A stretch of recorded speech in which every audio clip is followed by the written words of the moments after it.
Okay, അടുത്തത് ഇതിൽ storage class ഏതാണെന്ന് ഐഡന്റിഫൈ ചെയ്യാനാണ്.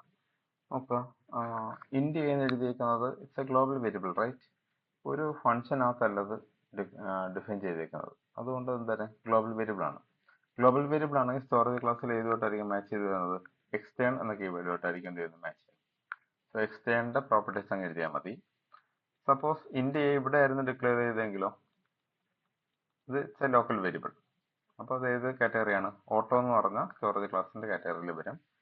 സ്റ്റോറേജ് ക്ലാസ് വളരെ ഇമ്പോർട്ടൻ്റ് ആണ്. ആ 4 പ്രോപ്പർട്ടീസ് നല്ലപോലെ പഠിച്ചു വയ്ക്കുക. ഏതെങ്കിലും ഒരെണ്ണം ഇതുപോലെ ചോദിക്കും. Okay, next question.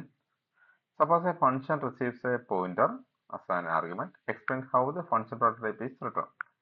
So, function prototype എങ്ങനെ എഴുതാം എന്നുള്ള കാര്യം ചോദിച്ചിട്ടുണ്ട്. In particular, explain how data type of the pointer argument is represented. 2 part ഉണ്ട് ക്വസ്റ്റ്യന്. ഓക്കെ, എങ്ങനെയാണ് പ്രോട്ടോടൈപ്പ് എഴുതുന്നതെന്ന് ചോദിച്ചിട്ടുണ്ട്, എങ്ങനെയാണ് ഡാറ്റ ടൈപ്പ് ഡിഫൈൻ ചെയ്യുന്നതും പറഞ്ഞിട്ടുണ്ട്. വളരെ എളുപ്പമാണ്. നമ്മളൊരു സം ഓഫ് 2 നമ്പേഴ്സിൻ്റെ, ഇപ്പം നിങ്ങൾ പ്രോട്ടോടൈപ്പ് എന്ന് ചോദിച്ചേക്കുന്നുണ്ട്, എക്സാക്ട് പ്രോട്ടോടൈപ്പ് എഴുതണമെന്ന് നിർബന്ധമൊന്നുമില്ല. നിങ്ങൾ അതിൻ്റെ ഫംഗ്ഷൻ്റെ ഡെഫിനേഷൻ സ്റ്റൈൽ എഴുതിയാലും മതി. ഓക്കെ, സപ്പോസ് ഒരു 2 നമ്പേഴ്സിൻ്റെ സം കണ്ടുപിടിക്കാനുള്ള പ്രോഗ്രാം ആണെങ്കിൽ നമ്മൾ സാധാരണ എഴുതുന്നത് ഇൻറ്റ് പി കോമ ഇൻറ്റ് ക്യൂ, ഇങ്ങനെ എഴുതാമല്ലോ. ഓക്കെ, എക്സാക്ട് പ്രോട്ടോടൈപ്പ് ഞാൻ പറയാൻ നിൽക്കുന്നില്ല, എക്സാമ്പിൾ നോക്കിയത് ഒരു ഡെഫിനേഷൻ പോലെ ഞാൻ പറയുന്നത് മാത്രം. ഇങ്ങനെ വേണമെങ്കിൽ നിങ്ങൾക്ക് ഡിഫൈൻ ചെയ്യാം. ഓക്കെ, ബട്ട് ഇവിടെ പ്രത്യേകം പറഞ്ഞിട്ടുണ്ട് അതെന്താണ്, പോയിന്റർ വേരിയബിൾ ആണ് ഉപയോഗിക്കേണ്ടതെന്ന് പറഞ്ഞിട്ടുണ്ട്. ഓക്കെ, അപ്പോൾ പോയിന്റർ ഉപയോഗിക്കണം എന്നുണ്ടായത് നമ്മൾ പാസ് ചെയ്ത് വരുന്നത് നോർമൽ നമ്പേഴ്സ് അല്ല, പോയിന്റർ ആണ്. അതുകൊണ്ട് നമ്മൾ ഇവിടെ എന്ത് ഉപയോഗിക്കണം? സ്റ്റാർ യൂസ് ചെയ്യണം. ഓക്കെ, അപ്പോൾ സ്റ്റാർ യൂസ് ചെയ്ത് കഴിഞ്ഞാൽ ഈ പ്രോട്ടോടൈപ്പ് നമുക്ക് എഴുതാൻ പറ്റും. അതായത് വരുന്ന വേരിയബിൾസിന്റെ ഫ്രണ്ടിൽ, ക്യാച്ച് ചെയ്യുന്ന വേരിയബിൾസിന്റെ ഫ്രണ്ടിൽ എന്ത് സിമ്പിൾ കൊടുക്കുക? സ്റ്റാർ സിമ്പിൾ കൊടുക്കുക. അപ്പോൾ എന്തായി കഴിഞ്ഞു? ഏത് പോയിന്റർ വേരിയബിൾ ആയി കഴിഞ്ഞു. ഓക്കെ, അപ്പോൾ പോയിന്റർ വേരിയബിളിനെ ക്യാച്ച് ചെയ്യണമെങ്കിൽ ഏത് ടൈപ്പ് വേരിയബിൾ തന്നെ ആയിരിക്കണം? പോയിന്റർ വേരിയബിൾ തന്നെ ആയിരിക്കണം യൂസ് ചെയ്യുന്നത്. ഓക്കെ, ഇനി ഇതിന്റെ സെക്കൻഡ് പാർട്ട്, ഇതിന്റെ ഡാറ്റ ടൈപ്പ് എന്തായിരിക്കണം എന്നുള്ളത്. പാസ് ചെയ്ത് വരുന്ന വാല്യൂസ് പോയിന്റർ ആണെന്ന് പറഞ്ഞു. ആ പോയിന്റർ എന്ത് ഡാറ്റ ടൈപ്പ് ആണോ സെയിം ഡാറ്റ ടൈപ്പ് തന്നെ യൂസ് ചെയ്തിരിക്കണം.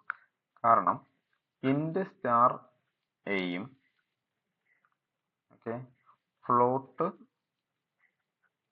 സ്റ്റാർ എയും സെയിം അല്ല. ഓക്കെ, ഇവന്തോ രണ്ടും പോയിന്റർ ആണ്, രണ്ടിലും അഡ്രസ് ആണ് ഇരിക്കുന്നതെങ്കിലും ഇത് രണ്ടും സെയിം അല്ല. സോ പാസ് ചെയ്ത് വരുന്നത് എന്ത് ഡാറ്റ ടൈപ്പ് ആണോ അതേ ഡാറ്റ ടൈപ്പ് തന്നെ നമ്മൾ എന്ത് ചെയ്തിരിക്കണം? ഫംഗ്ഷനകത്ത് ക്യാച്ച് ചെയ്യുന്ന പ്ലേസിലും യൂസ് ചെയ്തിരിക്കണം. ഓക്കെ, ഇതാണ് ഈ 7th ക്വസ്റ്റ്യൻ കൊണ്ട് മെയിൻ ചെയ്യുന്നത്. Then 8th question. While using a statement fp equal to fopen myfile.c, r, what happens if it does not exist on the disk, exist on the disk? അതായത് read മോഡിൽ ഒരു file open ചെയ്യുമ്പോൾ അങ്ങനെ file exist ചെയ്യുന്നില്ലെങ്കിൽ എന്തായിരിക്കും കാണിക്കുന്നത്? Error ആയിരിക്കും. Okay, അതായത് ഇല്ലാത്തൊരു ഫയലിനെ എന്ത് ചെയ്യാൻ പറ്റത്തില്ല, നമുക്ക് റീഡ് ചെയ്യാൻ പറ്റത്തില്ല. അതുകൊണ്ടാണ് നമ്മൾ ഫയൽ ഓപ്പൺ ചെയ്യുന്ന സമയത്ത് നമ്മൾ എഫ് പി നള്ളാണോ എന്ന് ചെക്ക് ചെയ്യും. എഫ് പി നള്ളാണെങ്കിൽ നമ്മൾ തന്നെ എന്ത് ചെയ്യും? ഫയൽ എക്സിസ്റ്റ് ചെയ്യുന്നുള്ള മെസ്സേജ് കാണിച്ച് പ്രോഗ്രാമിൽ നിന്ന് എക്സിറ്റ് ആവും. ഇല്ലെങ്കിൽ സിസ്റ്റം എന്ത് പറ്റും? ഒരു അൺയൂഷ്വൽ ഇവന്റ് സംഭവിച്ചുകൊണ്ട് നേരെ എക്സിറ്റ് ആയി പോകും. യൂസറിന് ആ റീസൺ എന്താണെന്ന് പോലും അറിയാൻ പറ്റത്തില്ല. ഓക്കെ ഓക്കെ ഇനി അങ്ങനെ ഫയൽ ഉണ്ടെങ്കിൽ എന്തായിരിക്കും ചെയ്യുന്നത്? ഫയൽ പോയിന്റർ ഫയലിന്റെ സ്റ്റാർട്ടിംഗ് പോർഷനിലേക്ക്, ഇതാണ് നമ്മുടെ ഫയലെങ്കിൽ അതിന്റെ സ്റ്റാർട്ടിംഗ് പോർഷനിലേക്ക് ഫയൽ പോയിന്റർ എന്ത് ചെയ്യും? പോയിന്റ് ചെയ്ത് നിൽക്കും. ഓക്കെ, ഇതാണ് ഈ ഒരു ക്വസ്റ്റിന്റെ ആൻസർ. ഓക്കെ, ഇനി നമുക്ക് ഓരോ പാർട്ട് ഈ മൊഡ്യൂൾ 1ന്റെ എസ്എ ക്വസ്റ്റ്യനിലേക്ക്